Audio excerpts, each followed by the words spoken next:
Welcome sa ating munting YouTube channel. Please support my videos. Comment, like and subscribe po mga idolo. Maraming salamat po. Story present. Super Devo Uling System. Kabanata 2311 Auction. Sa isang iglap, ang mga mata ng lahat ay nakatuon kay Yezuan. Kailangan nilang bigyang pansin si Yezuan, dahil si Yezuan ay isang lalaking kayang lumaban kay Mi Chang. Si Yezuan ay isang tao na nagpapasalita ng maayos sa kanilang mga Diyos. Yezuan, isang lalaking nagwagayway ng kanyang kamay para patayin ang sinaunang pamilya, ngunit hindi magdadalawang isip. Ang balita tungkol kay Yezuan ay kumalat sa mga dakilang puwersa sa buong Kunlun God Realm sa isang iglap. Gayunpaman, mayroon lamang haka-haka.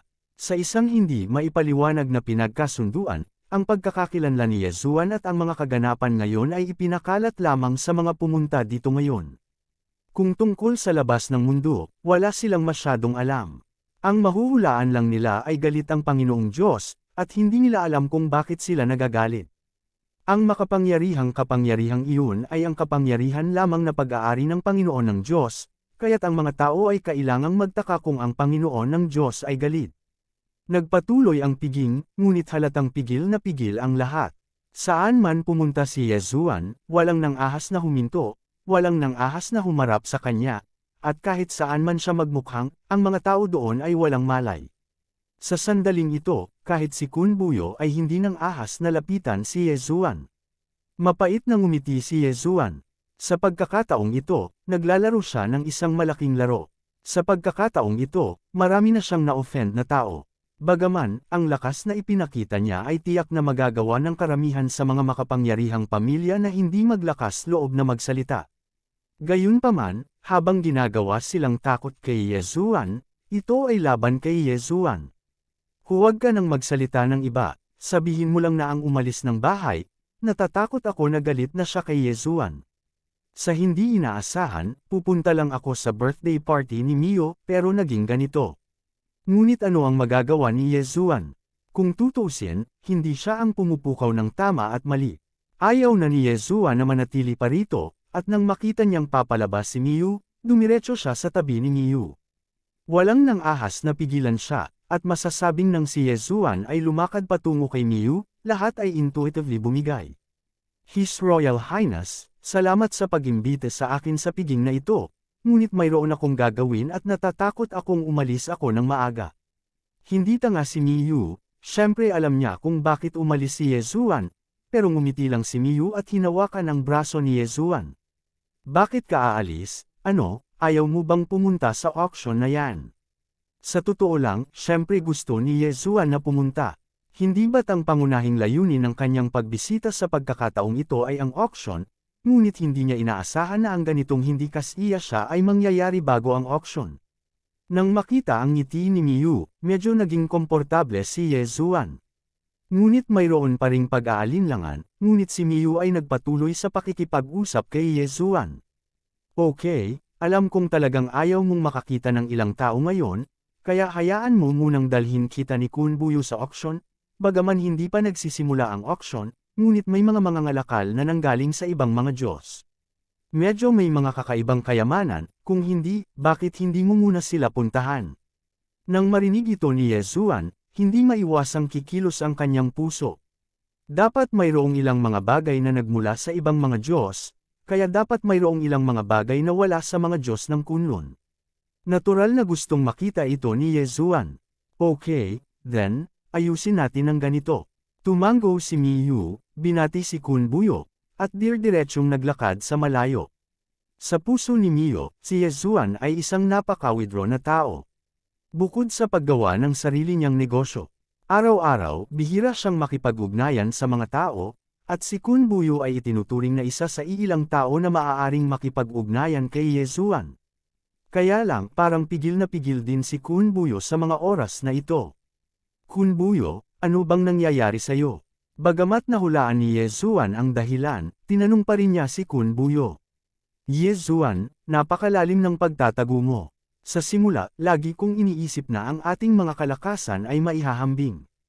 Kahit na mas masahol pa ako kaysa sa iyo, hindi ko malalaman ang marami. Hanggat ginagamit ko ang lahat ng aking lakas, maaari pa rin kitang pantayan. Lumalaban, ngunit pagkatapos ng araw na ito, hindi na ako mangangahas na magkaroon ng ganoong kaisipan muli. Bahagyang ngumiti si Yezuan. Sa Kunlun God Realm, masasabing si Kanbayo ang tanging kaibigan ni Yezuan. Sinasabi mo ba ang tungkol sa aking pagpapatawag ng Dharma ngayon lang? Dahil alam mo ang Dharma, dapat mong malaman na sa ganoong uri ng kakayahan, imposibleng sabihin kung maaari itong ipatawag anumang oras. Imposibleng ipatawag ko ito hanggang sa sandali ng buhay at kamatayan. Agad na binaling ni Yezuan ang kanyang atensyon at tinanong si Kunbuyo, "Nga pala, ano ang problema sa pag-alis sa bahay? Mukhang hindi ko sila nasaktan, bakit nila ako pinatay?" Tumingin si Kunbuyo kay Yezuan, at pagkatapos ay kay Miyu, na nakahawak sa braso ni Yezuan, ngunit walang sinabi. Gayunpaman, hindi tanga sina Yezuan at Miyu, at mayroon pa ring hindi nila naiintindihan. Direktang binawi ni Yezuan ang kanyang kamay mula sa braso ni Miyu, at nahihiyang sinabi, "Sabi ko, tahimik si Kun, ayos lang na isipin ito ng ibang tao, hindi mo rin ba iniisip?" "Her Royal Highness, ngayon lang ako tinutulungan nito, hindi tulad mo, hindi ko alam kung saan pupunta ang mga tao." Dahil sa kahihiyan, medyo nagbago ang tono ng boses ni Yezuan. Ngunit walang pakialam si Kunbuyo, dahil alam na niya ang resulta ng bahagyang naninigas na katawan ni Miyu. "Wala na akong pakialam sa inyong dalawa. Si Lydia ay isang sinaunang pamilya, at ang lakas nito ay napakalakas. Sa totoo lang, sa pagkakaalam ko, kahit na ang Panginoong Diyos, bibigyan ko sila ng 3 punto ng mukha. Sa pagkakataong ito, bagaman tinutulungan ka ng Panginoong Diyos, ngunit upang sugpuin ang pag-alis sa bahay. Oo, isa si Lydia sa 4 na sinaunang aristokratikong pamilya sa aking Kunlun God territory. Marami ang matatawag na mga aristokratikong pamilya, o mga sinaunang aristokratikong pamilya, ngunit kapag binanggit mo ang 4 na sinaunang aristokratikong pamilya sa Kunlun God territory, natural na mauunawaan ng mga tao kung alin ang 4 na pamilya. Itong 4 na sinaunang pamilya, masasabing kahit ang aking nakatatandang kapatid na babae ay minsan ay kailangang isuko ang 3 punto. Sumabad si Miyu at nagpatuloy, natural na mas malawak ang lumabas sa bibig niya kaysa kay Kunbuyo. "Huwag na nating pag-usapan ang natitira, pag-usapan natin ang pag-alis ng bahay, pag-alis sa bahay para kontrolin ang libu-libong malalaki at maliliit na lihim na kaharian, at halos 10,000 malalaki at maliliit na sekta na direkta sa ilalim ng kanilang nasasakupan. Bukod dito, mayroong ilang mga espesyal na lugar tulad ng mga sinaunang guho, at ang lakas at background ay hindi nangangahulugang madali. Ang ninuno na umalis sa pamilya ay isang napakalakas na kayang lumaban sa kanyang kapatid na babae. Sa katunayan, ang 4 na pangunahing pamilya ay palaging ang pagwawalang kilos sa puso ng aking kapatid na babae. Sa pagkakataong ito, tinulungan mo ang kapatid ko. Huwag kang mag-alala, sa pagkakataong ito, tiyak na papaalisin ka ng kapatid ko para makabawi sa iyo. Hindi para sa iyo, kundi para sa ating sarili." May malabong ngiti si Miyu sa kanyang mukha. Siyempre, kung si Miyu ay hindi mismo nagsabi ng mga salitang ito, natatakot ako na hindi ito malalaman ni Yezuan o Kunbuyo. Ang 4 na sinaunang aristokratikong pamilya sa Kunlun God territory ay talagang magkasalungat sa Diyos na Panginoon. Natatakot ako na walang maniniwala dito. Tumango si Yezuan, at pagkatapos ay nagtanong, "Ngunit, sa palagay ko ang young master na umalis sa bahay kanina ay karaniwan lamang, at ang mga taong umalis sa bahay ay hindi masyadong malakas." Kabanata 2312 Kayamanan na hindi katumbas ng halaga. Haha, ang taong iyon ay isang miyembro lamang ng isang pamilyang sangay na umalis sa bahay, hindi isang taong umalis sa pamilya ng Panginoon. Sa katunayan, ang mga taong umalis sa pamilyang Zhu ay bihirang umalis sa kanilang teritoryo. Kaya nga, bakit tinatanong ni Yezuan ang mga tanong na ito? Dahil mas alam ni Yezuan ang katotohanan kaysa sa iba. Hinahanap niya si Luoluo, at hindi siya makagalaw ng ganoon katagal. Para saan ito? Hindi lang dahil kontrolado si Luoluo ng napakalakas na halimaw na iyon. Wala talagang lakas si Yezuan para iligtas. Bukod dito, bago ito, hindi lumaki si Yezuan mula sa krisis pagkatapos ng krisis. At sa pagkakataong ito, dahil napunit na niya ang kanyang mukha kay Lydia, natural na hindi pakakawalan ni Yezuan itong si Lygia. Sa mata ng iba, marahil ito ay humihingi lamang ng dead end. Ngunit sa puso ni Yezuan, ito ay motibasyon lamang. At alam ni Yezuan sa kanyang puso na hindi siya malakas, kaya tiyak na makakahanap si Lygia ng pagkakataon para patayin siya. Dahil sinabi na ang lalaking ito mula sa bahay ay nang ahas pang ipaglaban ang mukha ni Mikong, kung gayon ang pagpatay sa isang Yezuan ay walang kabuluhan. Higit pa rito, hindi na nila kailangang kumilos. Kapag may inihatid na utos, natural na may hahawak nito para sa kanila. Dapat nating pabilisin ang pagpapabuti ng lakas. Sa isang iglap, naramdaman ni Yezuan ang isang napakalakas na pressure, at masasabing siya ang may pinakamalakas na pressure mula noong siya ay pumasok sa God Realm. Pagkatapos ng lahat, ang Lygia na iyon ay isa sa 4 na sinaunang pamilya sa Kunlun God Realm. Sa gayong behemoth, si Yezuan ay wala sa kanyang harapan. Marahil ang pag-alis sa bahay ay hindi maglalakas loob na magbago pansamantala dahil sa malakas na lakas ni Yezuan, ngunit ito ay isang oras upang makita ang background ni Yezuan. Sa makatuwid, wala nang maraming oras para kay Yezuan. Kung gusto ni Yezuan na mabuhay, kailangan niyang mabilis na maging mas malakas. Tumakas. Imposible, hindi banggitin na hindi alam ni Yezuan kung saan siya pupunta pagkatapos umalis sa Kunlun God Realm. Sabihin mo lang na kapag umalis na siya sa Kunlun God Realm, ano ang gagawin niya kapag umalis siya ng bahay? Natatakot akong umalis siya at magpadala ng taong pumatay sa kanya. Sa makatuwid, mabilis lamang na magiging mas malakas si Yezuan sa Kunlun God Realm. Sa ganitong paraan lamang siya makakalaban sa pag-alis ng bahay. Hindi, ito ay pumatay at umaalis sa bahay. Dahil ang pag-alis sa bahay ay isang banta kay Yezuan, kung gayon hindi na kailangan ni Yezuan na hayaan siyang umiral. Tuldok, tuldok, tuldok. Kung sa oras na ito, may nakakaalam na talagang iniisip ni Yezuan kung paano haharapin si Lygia, at natatakot siyang tiyak na matatawa siya ng malakas. Dahil ito ay isang labanan na walang suspense kung tutuusin. Parang langgam, sumisigaw na patayin ang mga Diyos. Sobrang katawa-tawa, tuldok, tuldok, tuldok. Hindi nagtagal, dinala ni Miyu sina Yezuan at Kun Buyo sa auction site. Sure enough, bagamat hindi pa nagsisimula ang auction, marami na ang abala. Okay, nandito kayong dalawa para malaman kung may magic weapon ba kayo. Oo nga pala, Yezuan, kunin mo itong Chenkun ring. Kung gusto mo, bilhin mo. Natigilan si Yezuan. Bibigyan ba siya ni Miyu ng Divine Crystal? I appreciate your kindness, but I don't want anything. Don't worry, I still have enough resources. If I really fancy something and don't have the resources to buy it, I'll be looking for you at that time. You don't have to forget, I am a master of prohibition, and a master of divine runes, and by the way, I am a master of medicine pills. Binigyan ni Miyu ng kakaibang tingin si Yezuan. Dati, ang lahat ay nakatuon sa lakas ng pakikipaglaban ni Yezuan, ngunit, may nakaisip ba na si Yezuan pa rin ang 3 dakilang master? Okay, then I'll be looking for you later. After all, itong mga taong ito ay imbitado ko, kaya pupuntahan ko pa rin sila. Tumango si Yezuan, at nang si Miyu ay malayo na, sila ni Kun Buyo ay sabay na naglakad patungo sa harapan. Habang naglalakad, saglit na ipinakilala ni Kun Buyo si Yezuan. Yezuan, ito ang God's Domain Market sa ating Kunlun God's Domain. Siyempre, hindi lang ito. Gayunpaman, dahil ito ay hawak sa pangalan ng Panginoon ng Diyos, tiyak na hindi maliit ang sukat. Tingnan mo, ang nasa harap ay mula sa Baipo God's Domain.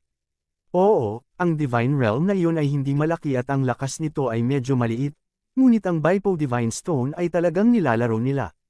Dinala ni Kun Buyo si Yezuan patungo doon. Nang makitang may paparating, buong siglang sinalubong siya ng tindera. Dalawang young master, kailangan mo bang bumili ng Baipo God Stone? Daan-daang bato ng Diyos. Ito ang unang pagkakataon na narinig ito ni Yezuan, ngunit hindi niya malalaman hanggat hindi niya nakikita ang isang bagay. Ang 100-pounder God Stones ay isang kolektibong pangalan lamang, hindi isang solong item. Ngunit sa sandaling ito, narinig ni Yezuan ang prompt ng system. Ding, nag-prompt ang system, may nakitang espesyal na item, Baipo Divine Stone. Ding, mangyaring bigyang pansin, host, ang Baipo Godstone ay maaaring mag-synthesize ng isang espesyal na lingkod ng espada, ang tagapaglingkod ng espada ng Baipo. Ding, sinenyasan ng system na magkakaroon ng iba't ibang kakayahan ng Baipo Swordsman ayon sa bilang ng Baipo Godstones na pinagsama. Maaari talagang isynthesize ang mga lingkod ng espada. Kung gayon, hindi ito palalampasan ni Yezuan. Sa oras na ito, maraming kakaibang bato ang inilagay sa harap ni Yezuan. Ang ilan ay nasusunog na parang apoy. Ang ilan, tulad ng yelo, ay naglalabas ng malamig na hininga. Biglang naakit si Yezuan ng isang puting bato. Ito ay isang lubhang madilim na banal na bato. Ang pangunahing punto ay ang divine sense ni Yezuan ay hindi matukoy ang katotohanan dito.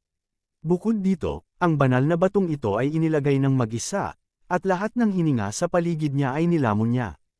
Oo, ito ay upang lamunin.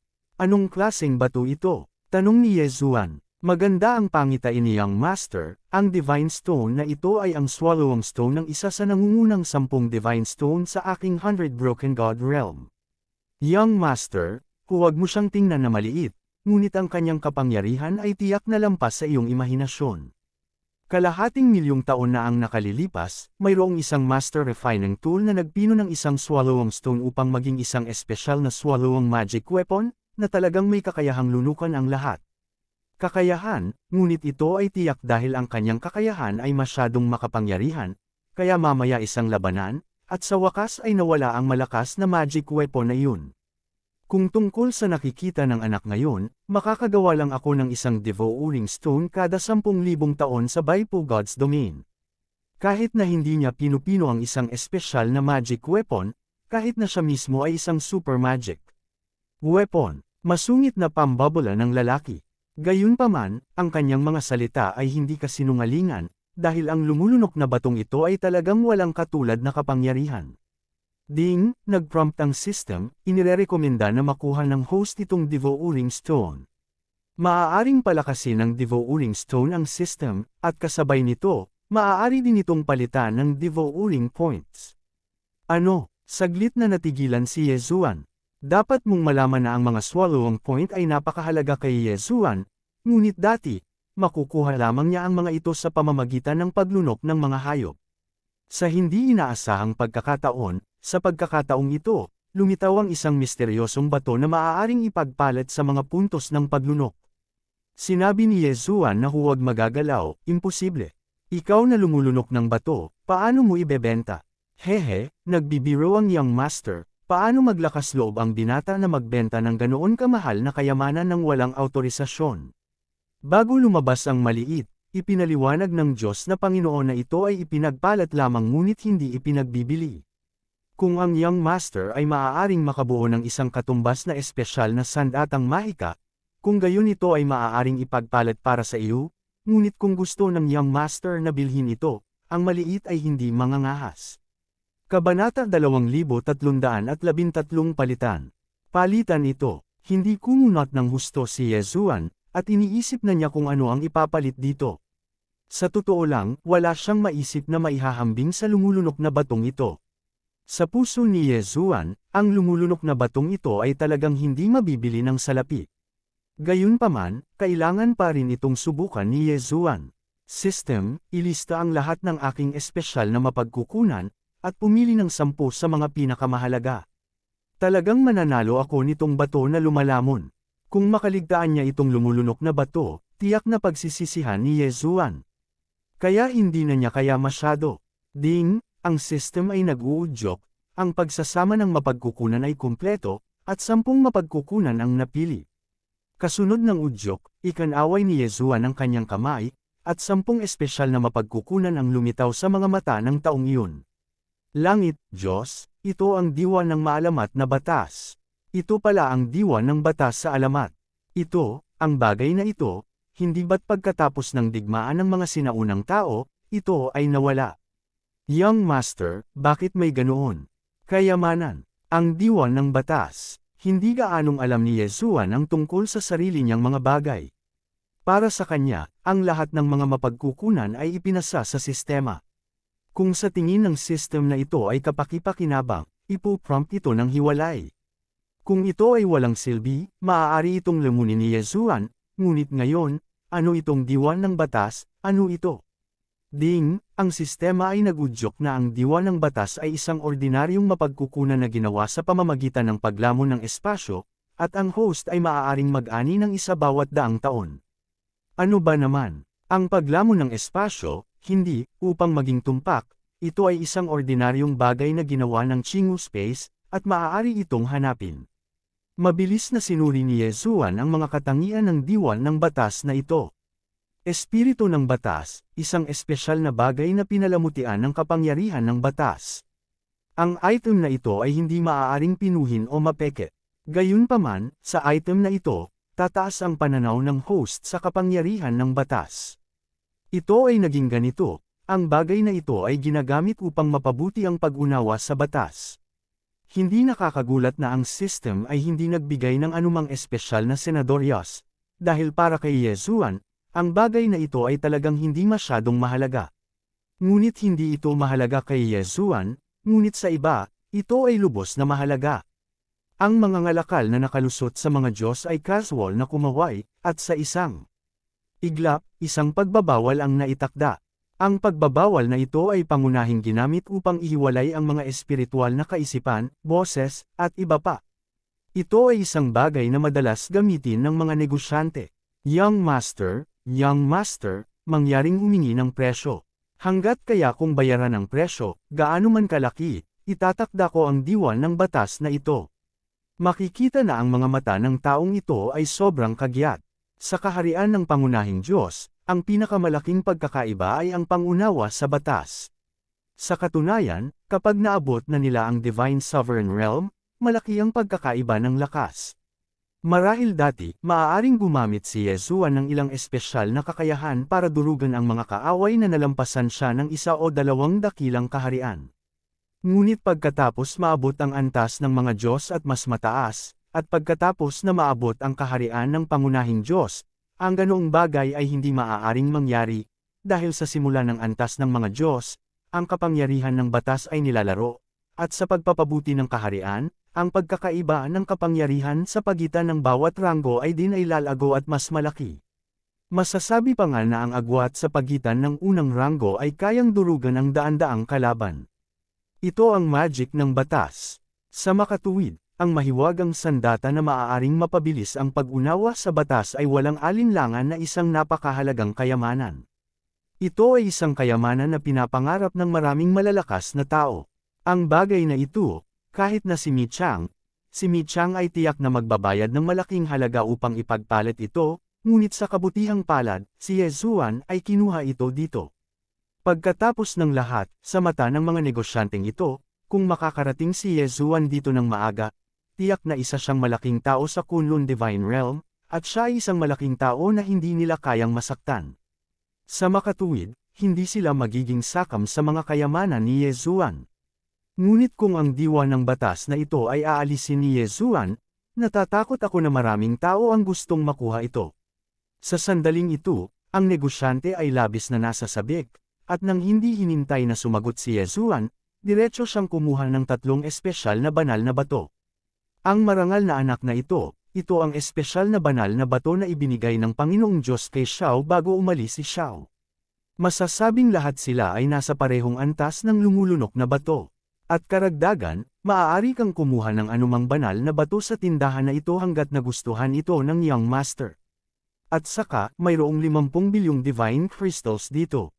Napakarami lamang para sa mga maliliit, ngunit ang mga maliliit ay maaaring mangako. Ang anak ay nagdadala ng mas maraming gantimpala. Siguraduhin ipagpalit ang diwan ng batas sa maliit. Mabuting tao, ito ang diwan ng batas na kailangang ipagpalit kay Yezuan pagkatapos mabangkarote. Siyempre, hindi katutol si Yezuan ko, pagkatapos ng lahat. Ang bagay na ito ay isang kayamanan sa mata ng iba, ngunit sa mga mata ni Yezuan, iyon lang ang mayroon. Okay, pinapangako ko ang palitan mo. Bahagyang nakaangat ang sulok ng bibig ni Yezuan. Marahil sa puso ng taong iyon, kumita siya ng malaki, ngunit sa puso ni Yezuan, hindi ito ang kaso. Sa puso ni Yezuan, ang palitan na ito ay malaking kita din. Si Yezuan ay natural na hindi magalang, at sa pamamagitan ng pag-wave ng kanyang kamay, inalis pa rin niya ang lahat ng mga mapagkukunan ng taong iyon, kabilang ang Chen-kun ring sa kanyang kamay. Gayunpaman, sa halip na maging malungkot, ang taong iyon ay medyo napahiya. Young Master, alam kong hindi sapat ang maliit na bagay na ito para ipagpalit ang ganoong kay Amon sa aking anak, ngunit mangyaring magtiwala ka, aking anak. Sa susunod, magdadala ako ng sapat na mapagkukunan upang mabayaran ang pagkawala ng aking anak. Hehe, okay lang, pag-usapan mo yan sa susunod na dadaan ka. Walang pakialam si Yezuan, kumita na siya ng malaki ngayon, kaya wala siyang pakialam sa mga binitawang pangako ng taong ito. Pagkatapos ng palitan, labis na natuwa si Yezuan. Mukhang sa pagkakataong ito, marami na siyang pwedeng pagkakitaan. Ang mga mapagkukunang nakuha ni Yezuan mula sa Devouring Space ay ginawa lahat ng Chingu Space. Marami, natatakot ako na wala sa print, o kulang ang produksyon. At ang mga bagay na ito ay tiyak na makapagbibigay daan kay Yezuan na makipagpalitan ng sapat na magagandang bagay. Pumunta ka sa susunod na bahay. Diretsyong naglakad si Yezuan sa harapan, hindi na siya makapaghintay. Hindi na siya makapaghintay na pumunta sa susunod na tindahan para tingnan. Ang mga tindahang ito ay mula sa iba pang mga Diyos, at natural na mayroon silang maraming kayamanan na gusto ni Yezuan. Sa pagkakataong ito, gustong walisin ni Yezuan ang mga paninda, at sa pagkakataong ito, gustong kumita ng malaking pera si Yezuan. System, itong lumulunok na bato, maaari mong direktang gamitin ito upang ayusin ang sistema. Si Yezuan ay palaging hindi nasisiyahan na ang sistema ay hindi pa ganap na naayos. Bilang karagdagan, ang kanyang paglunok ay hindi pa ganap na naayos, kaya ito ang mga bagay na kailangang harapin ni Yezuan. Ding, ang sistema ay nag-uudyok, ang antas ng pag-aayos ng system ay napabuti. Lumalabas na hindi pa ito ganap na naayos, na bahagyang natigilan kay Yezuan. Tulad ng inaasahan ni Yezuan, ang mga mapagkukunan na ginawa ng Devouring Space ay napakapopular, dahil karamihan sa mga ito ay itinuturing na mga bihirang mapagkukunan. Dapat mong malaman na ito ay isang ordinaryong mapagkukunan lamang. Mahirap para kay Yezuan na isipin na ang pambihirang mapagkukunan na lumalamon ng espasyo, kung gayon, ano ito? Ding, sinenyasan ng system na ang sinaunang lihim na kaharian ng Qin ay isa sa mga sinaunang lihim na kaharian, at karamihan sa mga mapagkukunan dito ay mga produkto ng sinaunang panahon. Kabanata 2314 na alipin na ulo ng tigre. Ding, hinihimok ng system ang host na bigyang pansin ang paghuhukay sa sinaunang lihim na kaharian. Habang tumataas ang antas ng host, unti-unting bababa ang karanasan sa paglamon ng mga karaniwang mapagkukunan. Ang biglaang pag-udyok ng system ay nagbigay kay Yezuan ng isang sagot, ngunit nagbigay din ito ng malaking problema kay Yezuan. Habang tumataas ang iyong antas, wala bang epekto sa iyo ang mga ordinaryong mapagkukunan? At sa pamamagitan lamang ng paglamon ng mga bihirang mapagkukunan, mga espesyal na mapagkukunan, at kahit na mga sinaunang mapagkukunan maaari kang mag-level up.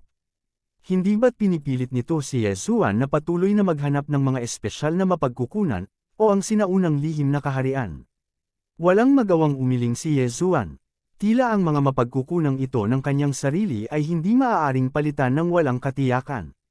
Maliban sa mga yaman na kapakipakinabang sa kanya, marami pang ordinaryong yaman, na tila basura lamang. Si Yezuan ay lumipat, sa pagkakataong ito, pumunta siya sa isa pang negosyante. Gayunpaman, ang mga mapagkukunang ginawa dito ay talagang medyo espesyal, dahil narito ang isang mangangalakal ng alipin sa lahat. Yezuan, huwag kang magduda, ang pagkakaroon ng mga alipin ay isang napaka-normal na bagay. Kung wala kang lakas, maaari ka lamang maging mga alipin. Sa katunayan, marahil para sa mga aliping ito, hindi masama na makapagligtas sila ng buhay. Tumango si Yezuan. Siyempre, naunawaan niya ang katotohanan ito. Hindi ba't si Feiyan ay binili niya bilang alipin noon? Siyempre, hindi kailanman itinuring ni Yezuan si Feiyan bilang isang alipin. Ang negosyanteng ito ay tinatansyang isang negosyante na madalas lumalabas sa larangan ng digmaan ng Panginoong Diyos. Madalas silang bumili ng ilang mga taunang tao sa larangan ng digmaan ng Panginoong Diyos, at pagkatapos ay sinasanay silang maging masunurin na mga alipin. Yezuan, tingnan mo ang taong iyon. Ang lalaking ito na may ulo ng tigre at ang basag na baluti sa kanyang katawan ay nagpahayag na ng kanyang pagkakakilanlan. Siya ay mula sa Demon Race God Realm. Sandali lang, Monster Race God Realm. Biglang itinuon ni Yezuan ang kanyang tingin sa lalaking may ulo ng tigre. Paano mo naibenta ang aliping ito? Direktang tanong ni Yezuan nang walang pag-aalinlangan. Monster Race God Realm, kung gayon, malaki ang posibilidad na malalaman mo ang kinaroroonan ng ilang luo-luo. Siyempre, kahit na hindi malaman ang kinaroroonan ni luo-luo, napakalaking tulong pa rin para kay Yezuan na maunawaan ang sitwasyon ng Demon Race God's Domain. Hehe, ang bisitang opisyal na ito ay may magandang pangitain. Ang lalaking may ulo ng tigre na ito ay isang alipin ng mababang antas ng Diyos Monarch, at mayroon siyang espesyal na kapangyarihang mahiwagang, na bihira. Nang makita ng negosyante na talagang gustong bilhin ni Yezuan ang lalaking may ulo ng tigre, agad siyang nagyabang. Gayunpaman, pinutol ni Yezuan ang kanyang pagmamayabang sa pamamagitan ng isang pangungusap. Okay, gaano karaming mga divine crystal, itigil ang pakikipag-usap sa akin ng walang kaparehon. Oo, anak, 1,000,000 divine crystals lang ang kailangan ng lalaking may ulo ng tigre.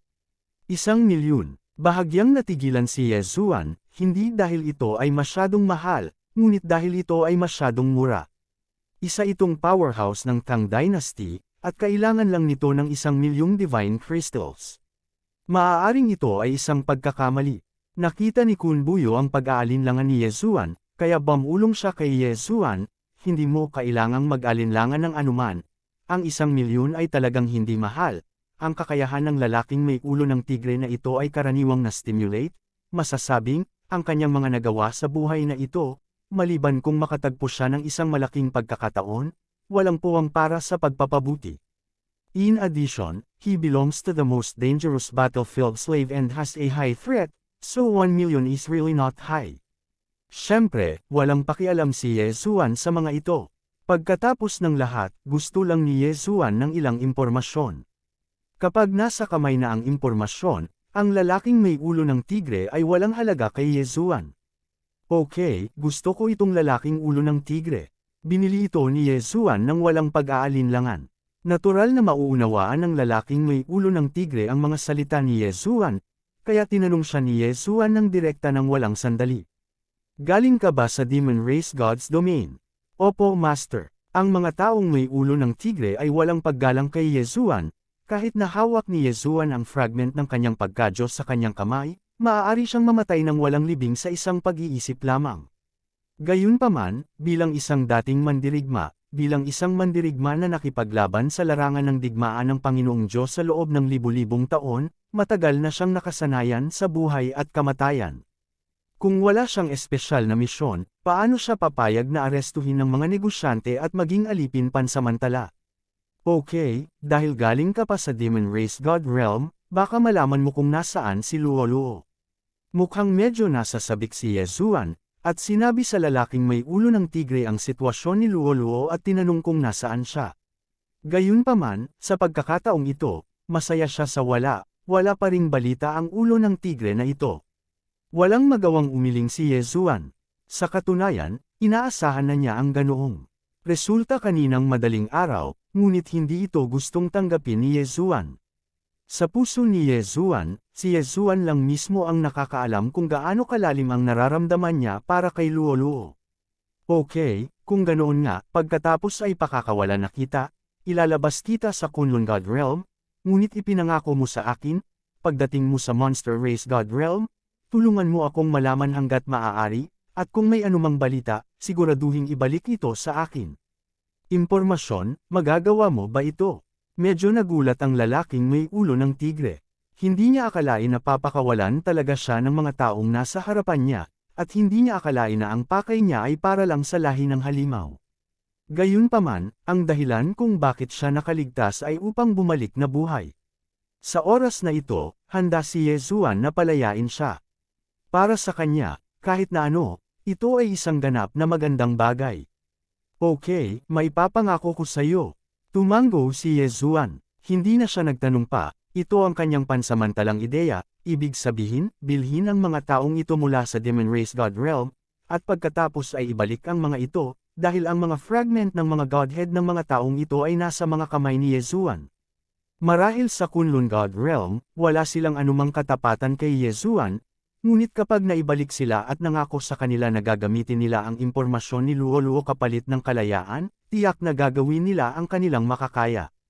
Simula noon, walang alinlangang nagbigay daan kay Yezuan na ilagay ang sarili niyang mga tao sa Demon God Realm at imbestigahan si Luo-Luo. Pumili si Yezuan ng 13 alipin mula sa Demon Race God Domain. Sa katunayan, napakalinaw ni Yezuan na napakalaki ng God Realm. Ang mga taong ito ay hindi kinakailangang nasa iisang God Realm, ngunit handa pa rin si Yezuan na subukan ito. Hanggat maaari niyang makita ang kinaroroonan ni Luo-Luo, handa si Yezuan na gumastos ng mas maraming Divine Crystal. Pagkatapos na walang balita mula sa mga taong ito, pinaalis sila ni Yezuan ng direkta. Bagamat hindi pa nabubuksan ang main God Battlefield, magagawa pa rin ito sa pamamagitan ng pagpapalusot sa napakaraming tao. Si Yezuan at Kun Buyo ay hindi naghintay dito ng napakatagal, at sa wakas ay magsisimula na ang auction. Dinala si Yezuan sa isang pribadong silid, kung saan makikita niya ang buong auction sa buong paraan. Sa oras na ito, nagsimula na ang mga huling paghahanda para sa auction, at bumuhos na ang mga taong kalahok sa auction. Maraming tao ang inimbitahan ni Miu sa pagkakataong ito. Bagamat maraming tao ang maaaring wala man lang mga kwalipikasyon para kay Jian Miu, kwalipikado pa rin silang lumahok sa auction. Kabanata 2315 bidding. Patuloy na ipinakilala ni Kun Buyo ang mga taong iyon kay Yezuan, na nagbigay kay Yezuan ng paunang pag-unawa sa maraming puwersa sa Kunlun Divine Realm. Yezuan ngayon, imposible nang magkaroon ng hindi mabilang na puwersa ng Kunlun God Realm tulad ng dati. Pagkatapos ng lahat, nasaktan niya si Ligia, kaya malaki ang posibilidad na ang ilang puwersa ay makakatagpo ng problema kay Yezuan. Alam na ni Yezuan ang sitwasyon ng mga puwersang ito ng maaga, na natural na isang magandang bagay. Ang auction na ito, kung tutusin, ay isang pambihirang auction, kaya ang sukat ay napakalaki, at mayroon talagang 100 auctioneer na nagsasagawa ng auction sa parehong oras. Kung gusto mo kung ano ang ibina-auction ng isang auctioneer, maaari mong tawagan ang auction para sa bagay ng auctioneer na iyon. Gayunpaman, sa simula, walang karapat-dapat sa atensyon ni Yezuan. Pagkatapos ay bumalik si Kun Buyo sa kanyang sariling pribadong silid, at sa pribadong silid na ito, si Yezuan na lamang ang natitira. Biglang, isang system prompt ang nakakuha ng atensyon ni Yezuan. Ding, nag-uudyok ang system, mangyaring bigyang pansin ang host, isang misteryosong tao ang nakita. Misteryosong tao, sino? Hindi malay na tanong ni Yezuan. Ding, ang sistema ay nag-udyok na ang taong ito ay ang misteryosong taong nakilala ng host sa huling pagkakataon bago pumasok sa sinaunang kaharian ng Qin. Siya iyon. Bagamat hindi alam ni Yezuan kung bakit magkukusa ang system na paalalahanan siya, itinuon pa rin ni Yezuan ang kanyang atensyon sa taong iyon. Sa sandaling ito, ang taong iyon ay tila isang taong dumating upang lumahok sa auction ng real time, at tila hindi siya kapansin-pansin. At sa katawan niya, hindi ang makalumang itim na damit, bagkus ay nagpalit siya ng asol na damit. Tahimik na pinanood ng lalaki ang auction, ngunit alam ni Yezuan na may hinihintay siya. Dahil ito ang gusto ng extermination organization, hinding-hindi hahayaan ni Yezuan na makuha nila ito. Hindi nagtagal, isang magic weapon ang inilagay sa auction booth. Lahat, mangyaring bigyang pansin, ang magic weapon na ito ay isang bihirang hayop na nagpapaamo ng magic weapon. Hanggat ang mga kilalang bisita ay may paboritong divine beast at ilagay ito sa magic weapon na ito, ang magic weapon ay automatikong i-adjust ayon sa gusto mo. Ang Divine Beast ay hindi bibitawan hanggat ang Divine Beast ay matagumpay na nasanay. Oo, ito ang singsing ng hayop na nagpapaamo. Napakahirap gawin ang singsing ng hayop na nagpapaamo, at ang singsing na nagpapaamo ng hayop sa aking kamay ay isang mandirigma, at ang lana ay nakuha mula sa isang mahiwagang lihim na kaharian. Masasabing ito ay mabuti. Ang pinakamahusay sa pinakamahusay. Tuldok tuldok tuldok. Ang panimulang presyo ay 100,000 divine crystals. Sa tuwing tataas ang presyo, hindi ito dapat mas mababa sa 10,000. Okay, lahat, pakibid. Magbibigay ako ng 500,000. Ang unang taong nagbid ay ang misteryosong lalaki. Sa oras na ito, umungal siya ng 500,000 sa isang hininga, na para bang tiyak na mananalo siya. Bahagyang napakunot ang noo ni Yezuan, ang animal taming ring ay may isang napakaiisang function, at walang ibang dapat bigyang pansin maliban sa animal taming. Bakit ang lalaking ito ay handang magbayad ng malaking pera para mabili ito? Alam mo, ang paggawa ng bilog na taming ng hayop ay hindi masyadong komplikado. Sa katunayan, kung payag si Yezuan, hanggat may sapat na mapagkukunan, magagawa rin ito ni Yezuan. Sa makatuwid, medyo naguguluhan si Yezuan sa oras na ito, kung bakit ang taong ito ay mukhang tiyak na mananalo. Ano ang epekto ng animal taming ring na ito sa pagsira sa organisasyon? Hindi lihim na walang organisasyon na patuloy na bubuhayin ang mga sinaunang demonyong Diyos. Ibig sabihin, maaaring mayroon silang sariling pamamaraan sa pagpapaamo ng mga hayop. Gayunpaman, medyo hindi karaniwan na mapabilib ang isang labanan para sa isang beast taming ring. Sumimangot si Yezuan, mabilis na nag-isip sa kanyang puso. Ano ang silbi ng bagay na ito sa pagsira sa organisasyon? Siyempre, dahil hindi naiintindihan ni Yezuan, mas mabuting bilhin ito. Anyway, basta ito ang gustong makuha ng extermination organization, tiyak na hindi niya ito hahayaang makuha. Itinaas ni Yuxuan ang kanyang placard. Magbabayad ako ng 510,000. Walang pakialam si Yezuan sa Divine Crystals. Marami pa siyang Divine Crystal sa kanyang mga kamay, ngunit hanggat maaari nitong sirain ang planong sirain ang organisasyon, hindi madidistress si Yezuan kahit na gumamit pa siya ng mas maraming Divine Crystals. Nang marinig ang utos ni Yezuan, hindi nagatubili ang lalaki, at muling itinaas ang kanyang mga baraha. 1,000,000. Nadagdagan ba ito ng 1,000,000 sa isang pagkakataon? Bahagyang kumaibot ang mga sulok ng bibig ni Yezuan. 100 at 1,000. Oo, gusto niyang magdagdag ng 11,000 yuan, ngunit kailangan niyang makita kung magkano ang kayang magbid ng taong ito na sumire sa organisasyon. 5,000,000. Boom! Sa pagkakataong ito, hindi lang si Yezuan ang nagulat, pati na rin ang mga tao sa paligid niya. Ang animal taming ring ay hindi isang mahalagang magic weapon. Marahil, ang lahat ng mahiwagang sandata na ito ay magiging karapat-dapat na i-auction, dahil lamang ang lugar kung saan siya natagpuan ay espesyal, at siya mismo ay maaaring walang gaanong halaga. Dapat mong malaman na kung mayroong anumang divine beast na inaalagaan sa beast taming circle na ito, natatakot ako na hindi sila ilalagay para sa auction. Dahil ito ay inilagay para sa auction, natatakot ako na hindi kailanman magkakaroon ng anumang mga banal na hayop na dapat alagaan. 5,000,000, ang taong ito ay payag. Alam mo, ang average na presyo ng isang bagong pinong singsing na taming ng hayop ay halos 2,000,000. Masasabing lumampas na sa orihinal na halaga ang halagang 5,000,000. Sa katunayan, hindi ba talaga gusto ng taong iyon ang singsing na ito ng hayop na nagpapaamo? Ngunit nakita niyang patuloy na nagtutulak si Yezuan sa isa't isa, kaya sinadya niyang tumawag ng ganoon kataas na presyo para gawing tanga si Yezuan. Hindi imposible, ngunit ayaw maniwala ni Yezuan, dahil kung talagang gusto niyang lokohin ang kanyang sarili, hindi na sana siya nagdagdag ng 5,000,000 sa isang pagkakataon. 5 at 1,000,000. Muling itinaas ni Yezuan ang presyo, ngunit 11,000 yuan pa rin ito. Tumingin ang misteryosong lalaki kay Yezuan na may masamang tingin. Inisip niya noong una na ang presyong 5,000,000 ay susuko kahit sino pa ang magtaas ng presyo sa kanya. Ngunit hindi niya ito ginasto, at ang taong iyon ay hindi pa sumusuko. Sa oras na ito, ang misteryosong taong sumire sa organisasyon ay tumingin sa atip kung saan naroon si Yezuan na may malamig na tingin. Kung hindi dahil sa lugar na ito sa shrine, siguro, handa na ang lalaking ito na patayin si Yezuan. Gayunpaman, ang kasalukuyang lugar ay espesyal, at hindi ito isang lugar kung saan siya maaaring gumawa ng gulo. 5,250,000. Nagtaas ka na naman ba ng presyo? Hindi nagatubili si Yezuan, 5.51 milyon.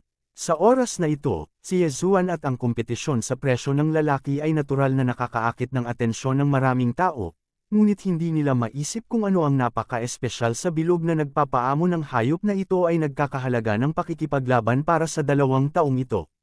5,60,000, 5,61,000, 6,000,000, 601,000.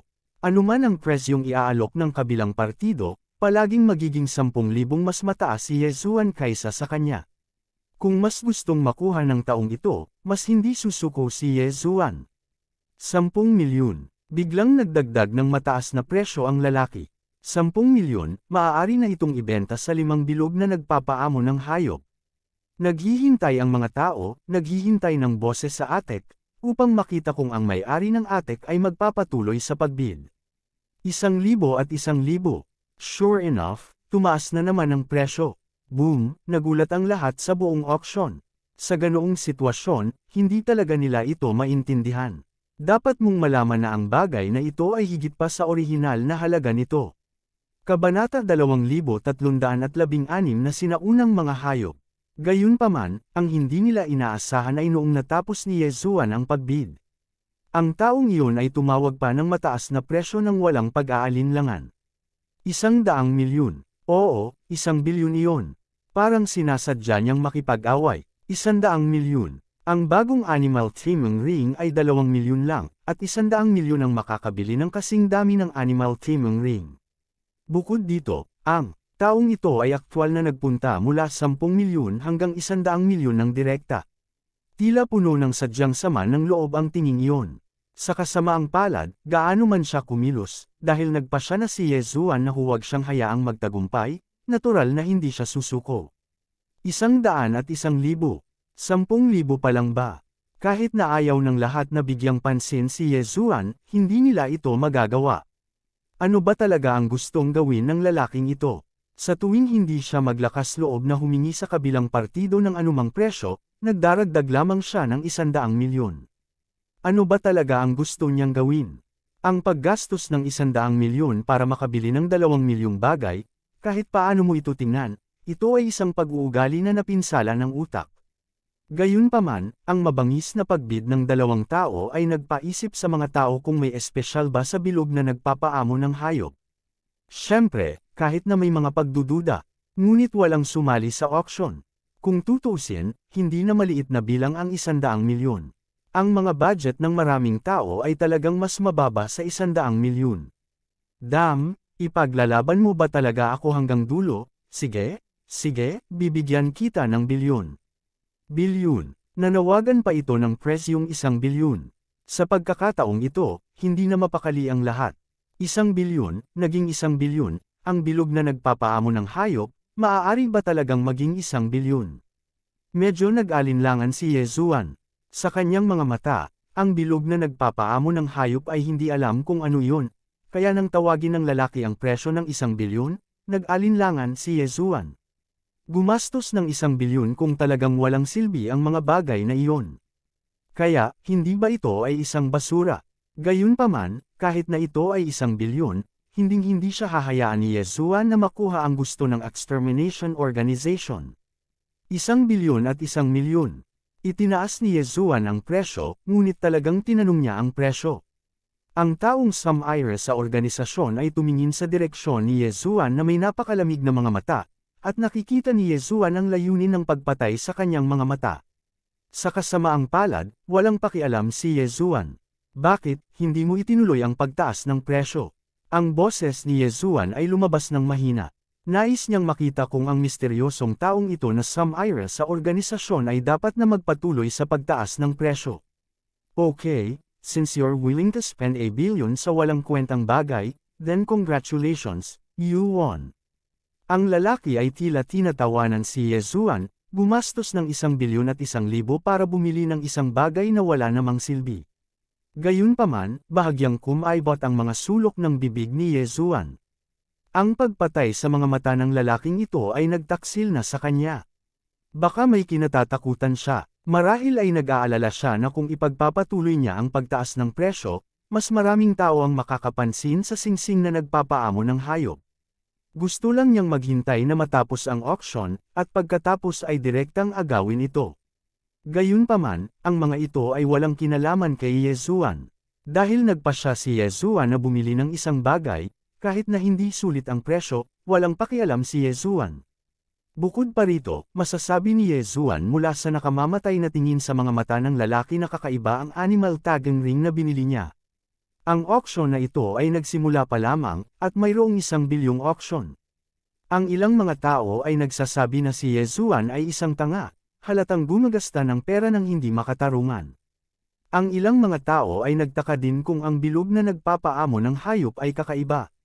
Ngunit ang mga ito, walang pakialam si Yezuan. 1 bilyon para bilhin ang animal taming ring, para kay Yezuan, wala man lang halaga, mas inaalala niya ang bagay na ito, kung anong mga sikreto ang nakatago. Sa katunayan, tiyak na mayroong higit sa 1 bilyong divine crystal si Yezuan sa kanyang mga kamay. Alam mo, ayon sa ugali ni Yezuan, kung papatayin niya ang mga tao, natural na hindi niya pababayaan si Chen Kunring. Ngayon lang, pinatay niya ang young master mula sa bahay at napakaraming gwardya mula sa bahay sa dambana. Sa katunayan, hindi niya binitawan ang kanilang Chen Kunring. Sa makatuwid, sa oras na ito, si Yezuan ay may maraming mapagkukunan sa kanyang kamay, na sapat na para sa kanya upang sayangin. Nagpatuloy ang auction, ngunit sa bawat pagkakataon, hanggat may bibilhin ng misteryosong tao, tiyak na lalabas si Yezuan para pigilan ito. Hanggat ito ay isang bagay na gusto niyang bilhin, hinding-hindi siya hahayaan ni Yezuan na bilhin ito ng matagumpay. Bagamat gumastos si Yezuan ng malaking pera para sa layuning ito, walang pakialam si Yezuan. Hanggat mapipigilan nito ang lalaki, pakiramdam ni Yezuan ay sulit ito kahit gaano pa siya gumastos. Hindi nagtagal, may nagdala ng unang item na ipina-auction ni Yezuan. Hindi nagatubili si Yezuan, direktang ibinigay ito sa mga Diyos, at maingat na pinagmasdan ng singsing na nagpapaamo ng hayop sa kanyang mga kamay. Ngunit si Yezuan ay nanood ng mahabang panahon, ngunit wala siyang nakitang espesyal. Hindi kaya ay talagang walang espesyal sa bilog na ito ng hayop na nagpapaamo, ngunit ang misteryosong taong iyon ay nakikipaglaban kay Yezuan. Hindi naniniwala si Yezuan na mangyayari iyon. System, tuklasin ang bagay na ito. Ding, nag-prompt ang system, kumpleto ang pagtuklas. Walang mga espesyal na natuklasan. Walang mga espesyal na paghahanap. Hindi naniniwala si Yezuan, hindi niya iniisip na ang bagay na ito ay talagang walang espesyal. System, gamitin ang faith para palakasin ang detection para sa akin. Biglang nag-utos si Yezuan. Ang halaga ng pananampalataya, hindi nagkukulang si Yezuan ngayon. Pagkatapos pagsamahin ang sinaunang lihim na kaharian ng Qin, ang Devouring Space ay magdadala ng malaking halaga ng pananampalataya kay Yezuan araw-araw. Pagkatapos ng lahat, iyon ay isang tao mula sa isang lihim na kaharian, at ito ay 50 taon pa rin ang pagkakaiba ng oras sa isang araw. Pagkatapos, natural na makakakuha si Yezuan ng maraming halaga ng paniniwala. Ding, nag-uudyok ang system, gamitin ang faith value para palakasin ang tagumpay sa pagtuklas. Ding, nag-prompt ang system, isang espesyal na item ang nakita, ang sinaunang nakulong na beast formation. Ding, sinenyasan ng system na may nakitang espesyal na divine beast na nakulong sa sinaunang trap beast formation, ang sinaunang demonyong Diyos ang Soul Eater Demon King. Boom! Nagulat si Yezuan. Sure enough, hindi siya nagkamali ng hula. Ang bagay na ito ay hindi ganoon ka-simple. Ito ay isang sinaunang bagay pa rin. Bagamat siya ay nagpanggap na isang beast taming ring, ito ay talagang hindi isang beast taming ring. Hindi pa banggitin ang 1 bilyon, kahit na ito ay 10 bilyon o 100 bilyon, hanggat maaaring manalo si Yezuan sa bagay na ito, kung gayon ito ay isang ganap na malaking kita. Mga sinaunang hayop. Ngayon, bukod sa mga espesyal na lihim na kaharian, saan mahahanap ang sinaunang banal na hayop, pabayaan ang isang sinaunang banal na hayop na nakulong sa sinaunang nakulong na porma sayon ng hayop. Sa oras na ito, hindi pa rin maintindihan ni Yezuan ang dahilan kung bakit siya kumikita.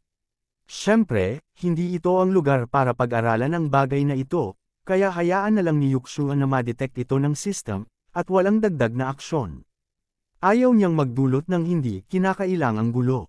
Habang nagpapatuloy ang auction, isa-isa ring pumasok sa mga kamay ni Yezuan ang mga bagay na puwersahang kinuha ni Yezuan mula sa misteryosong lalaki bago at pagkatapos.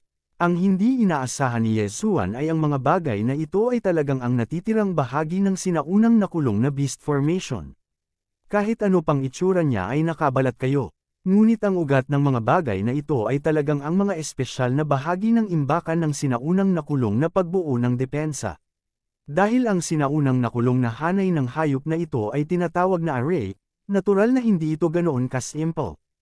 Ang mga array ay mauunawaan bilang mga porma sayon, bagamat kakaunti ang mga tao na gumagamit ng mga porma sayon sa God Realm ngayon. Kabanata 2317 Isang kwento. Pagkatapos ng lahat, ang paggamit ng pagbabawal ay mas malawak kaysa sa paraan ng pagbuo. Hindi lamang ito ginagamit upang dalhin ito rin ay mas malakas, at ang mga limitasyon ng paggamit nito ay hindi gaanong marami.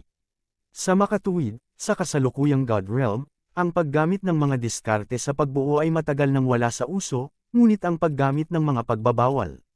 Gayunpaman, ang bagay na ito, pagkatapos ng lahat, ay napakapopular pa rin noong sinaunang panahon. Kung gayon, natural, walang nakakagulat na ang ilan sa kanila ay naipasa hanggang sa kasalukuyan. Gayunpaman, anuman ito, hanggat ito ay naipasa mula noong sinaunang panahon hanggang sa kasalukuyan, tiyak na hindi ito simple. Kahit na sila ay maaaring hindi na ginagamit ng sinuman. Katulad ngayon, hindi maintindihan ni Yezuan ang sinaunang nakulong na beast formation sa mga kamay ni Yezuan. Ang pagbabawal ay kailangan lamang na pinuhin, at maaari itong gamitin kung ito ay iyong ayusin sa iyong kalooban. Ngunit ang mga sinaunang bagay ay hindi gaanong simple. Si Yezuan ay mayroon na ngayong kabuoang 12 bahagi na kabilang sa sinaunang na trap na beast formation na ito. Ngunit maliban sa unang bagay na mukhang isang beast taming ring, ang mga resulta ng pagtuklas ay mga bahagi lamang ng sinaunang nakulong na beast formation. Hindi ko alam kung paano gamitin ito. Sa ilang sandali, hindi napigilan ni Yezuan, at hindi siya umasa sa system, dahil isang prompt lang mula sa system, at hindi sapat ang antas ng host para paganahin ito. Walang magawa, maaari lamang itago ni Yezuan ang bagay na ito pansamantala. Hindi pa alam ni Yezuan na hindi niya sinasadyang sirain ang isang malaking plano para sirain ang organisasyon. Ang Destruction Organization ay hindi isang maliit na organisasyon.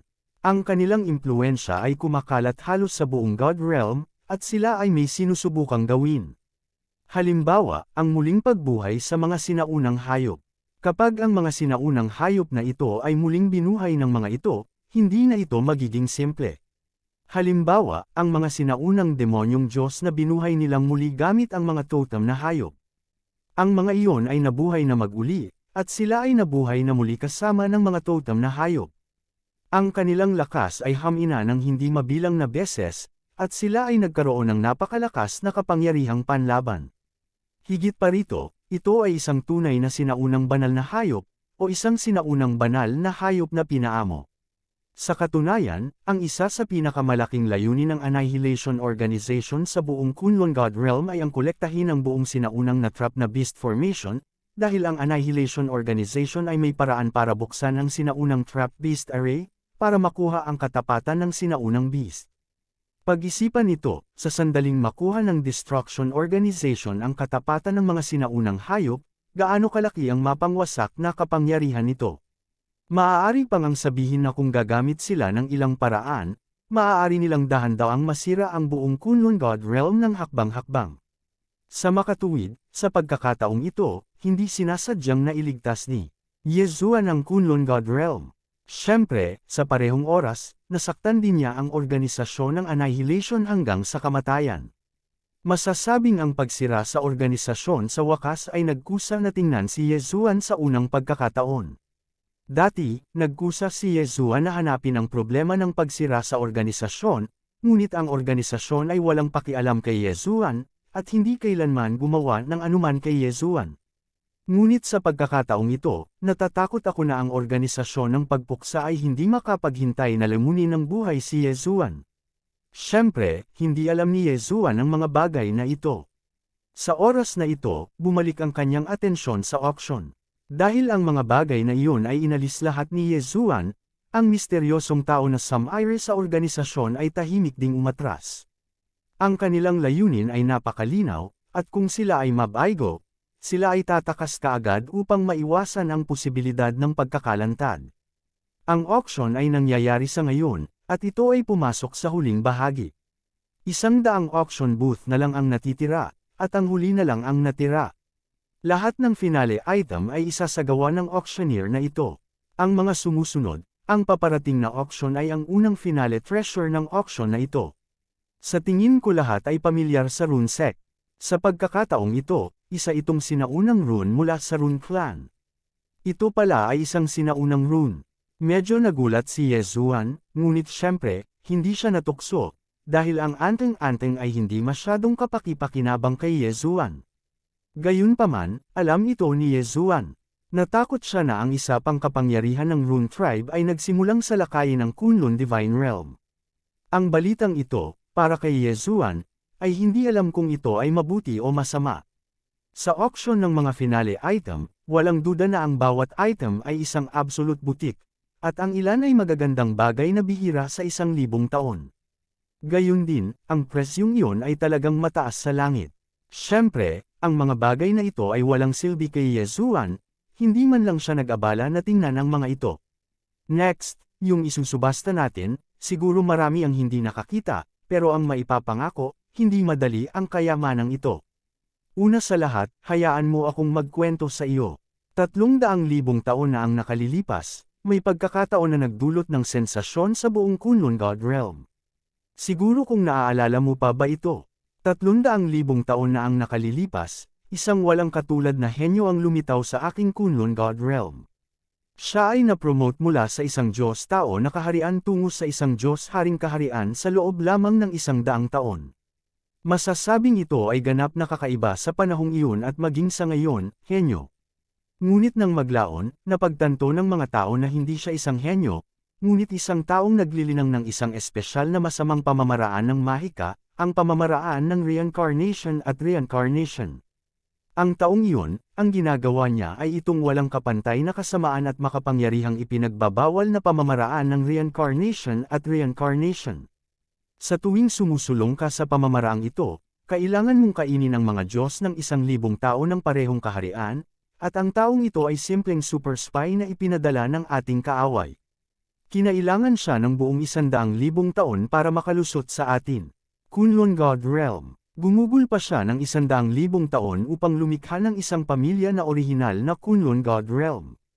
Gayunpaman, ang lahat ng ito ay siya lamang ang gumawa, dahil bukod pa sa ipinagbabawal na reincarnation technique na ito, pinagkadalubhasaan din niya ang isang misteryosong supernatural na kapangyarihan. Hindi namin alam ang pangalan ng supernatural na kapangyarihang ito, ngunit alam namin na maaari itong mabago sa libo-libong tao, gumaganap ng iba't ibang mga tungkulin, at maaari ring magpakita ng iba't ibang mga base at personalidad ng paglilinang, at iba pa. Ang taong ito ang naging sanhi ng maagang kabiguan ng digmaan sa pagitan ng mga pangunahing Diyos 300,000 taon na ang nakalilipas sa aking Kunlun God Realm. Kung ang dakilang Panginoong Diyos ay hindi ito natuklasan ng maaga at nakita ito, natatakot ako na sa digmaang iyon ng mga pangunahing Diyos, tiyak na matatalo tayo. Oo, sa pagkakataong ito, ang isusubasta natin ay ang kanyang nakatagong mahiwagang kapangyarihan, at isa itong kakaibang one-way inheritance, ibig sabihin, ito lang ang nasa mundo, at wala nang iba. Tuldok tuldok tuldok. Mayroon pa ring kakaibang mahiwagang kapangyarihan, ang isang tao ay kayang gampanan ng mga taong may iba't ibang kaharian, iba't ibang anyo, at iba't ibang personalidad. Si Yezuan ay naakit ng mahiwagang kapangyarihang ito sa isang sandali. Ang bagay na ito ay lubhang kapaki-pakinabang kay Yezuan. Bagamat hindi alam ni Yezuan ang partikular na function, ang kakayahang mag-iba ng daan-daang libo ay napakahusay na, at gagawin itong mas maginhawa ang mga aksyon ni Yezuan sa hinaharap. Gusto ko ito. Si Yezuan ay walang maraming mapagkukunan sa kanyang mga kamay. Masasabing kung gusto niyang manalo sa bagay na ito, kailangan niyang maghanap ng mga mapagkukunan. Siyempre, hindi kailangang mag-alala si Yezuan. Siguradong tatanggapin ni Yezuan ang kabayaran sa pag-alis ng bahay. Anyway, siya ay ganap na pag-alit, kaya bakit hindi samantalahin ang pagkakataon upang samantalahin ito? Kabanata 2318 Pagtaas ng presyo. Itong walang pangalan na mahiwagang kapangyarihan ay malamang na hindi na kailangan kung magpakilala ng sobra. Dapat malaman ng lahat ang halaga nito, kaya hindi na ako magsasabi pa. Ang panimulang presyo ay 10 milyong divine crystals. 10 milyong divine crystal, marahil maraming tao ang hindi makakakolekta ng napakaraming divine crystal sa kanilang buhay, ngunit sa mga mata ng mga powerhouse at malalaking puwersang ito, wala sila. Magbibigay ako ng 100 milyon. Sa unang pagkakataon na tumawag ako sa auction, may nagbigay lamang ng 10 beses ang presyo. Pagkatapos ng lahat, ang walang pangalan na mahiwagang kapangyarihan ay nag-iisa. Kung wala na, sapat na ang sabihin na siya lang ay sapat na para mabaliw ang maraming tao. Kung tutuusin, para sa rare magical power na iyon, huwag na nating sabihin kung gaano ito kalakas, pero basta bihira lang, hahanapin ito ng mga tao. Ang bihira ay mahalaga, at ang prinsipyong ito ay naaangkop din sa God Realm. Bahagyang kumunat ang noo ni Yezuan. Sa totoo lang, alam na niya sa puso niya na kung gusto niyang manalo sa manang ito sa pagkakataong ito, baka hindi ganoon kadali. Marahil para kay Yezuan, ang bagay na ito ay kapaki-pakinabang, kaya gusto niyang manalo ito. Ngunit ang ilang mga tao, marahil dahil kakaiba ito, ay gagawa ng todo upang bilhin ito. Pagkatapos ng lahat, si Yezuan ay isang tao lamang. Kahit na makakuha siya ng kabayaran para sa pag-alis ng bahay, hindi ito maaaring maging labis. Sa pinakamainam, maaari siyang magkaroon ng 10-10 bilyong dolyar, sumuko lang talaga siya. Hindi siya susuko. Ang presyo ng pagbid sa ibaba ay patuloy na tumataas. Sa oras na ito, may nag-alok na ng presyong 9 bilyon. Gayunpaman, hindi ito isang mataas na presyo, dahil ang pinakamalakas na lakas ay hindi pa na-shot. Biglang may nagmula sa isang box na walang pakialam na boses. Gusto ko ang bagay na ito, ang espiritu ng 100 bituin. Ang diwa ng mga bituin. May naglabas talaga ng spirit of formation. Ang espiritu ng pagbuo ay maaaring ipagpalit sa 100 milyong banal na kristal. Marahil sa ibabaw, ito ay 10 bilyong divine crystals. Ngunit huwag kalimutan, ito ang diwa ng mga bituin. Ang espiritu ng mga bituin ay magagamit lamang sa mga transaksyon sa pagitan ng mga Diyos at mga Panginoon. Itinuturing ito ng maraming tao, kahit na malalaking puwersa, bilang isang estratehikong reserba. Masasabing 100 milyon ang ipinagpapalit sa isang espiritong bituin, ngunit kakaunti ang mga taong handal upang ipagpalit ito. Ang kinakatawan ng Spirit of the Stars ay isang ganap na naiibang antas ng transaksyon. Pero hindi ko inasahan na sa auction na ito, lumitaw ang diwa ng mga bituin. Sino ang nasa pribadong silid na iyon, at anong puwersa ito, kaya nangingibabaw? Bahagyang sumimangot din si Yezuan. Nang lumabas ang espiritu ng mga bituin, ito ay hindi lamang isang bagay ng presyo, kundi pati na rin ang momentum. Ang momentum na ito ay sapat na upang durugan ang maraming tao. Tila kayang gugulin ni Yezuan ang kanyang dugo. Magbibigay ako ng 10 bilyong banal na kristal, kasama ang isang sinaunang mapagkukunan. Cough. Sa isang pribadong silid, iniluwa ito ng isang malakas na lalaki na umiinom ng tsaa. Ancient resources, baliw ba ang taong ito? Sinaunang mga mapagkukunan, ito ay mas bihira kaysa sa espiritu ng mga bituin. Pagkatapos ng lahat, ang bagay na iyon ay matatagpuan lamang sa sinaunang lihim na kaharian.